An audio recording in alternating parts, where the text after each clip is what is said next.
வணக்கம். உயிர்மை செய்திகளுக்காக செய்தி வாசிப்பவர் முத்துலட்சுமி. பர்கூர் அருகே உடல் உறுப்பு தானம் செய்த இளைஞருக்கு அரசு மரியாதையுடன் இறுதி சடங்கு. பர்கூர் வட்டாட்சியர் மலர் வளையம் வைத்து அரசு மரியாதை செய்தார்.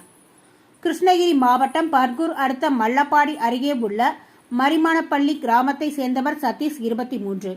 இவரது தந்தை கிருஷ்ணன் இறந்துவிட்ட நிலையில் தாயார் பூங்கொடி வளர்ப்பில் வளர்ந்தார். இவர் பர்கூரில் உள்ள பெட்ரோல் பங்கில் பணியாளராக பணிபுரிந்து வருகிறார். இந்நிலையில் கடந்த 3ஆம் தேதி மல்லப்பாடி பகுதியில் சாலையில் சென்று கொண்டிருந்த போது இருசக்கர வாகனத்தில் வந்த அடையாளம் தெரியாத நபர் இவர் மீது பலமாக மோதியுள்ளார்.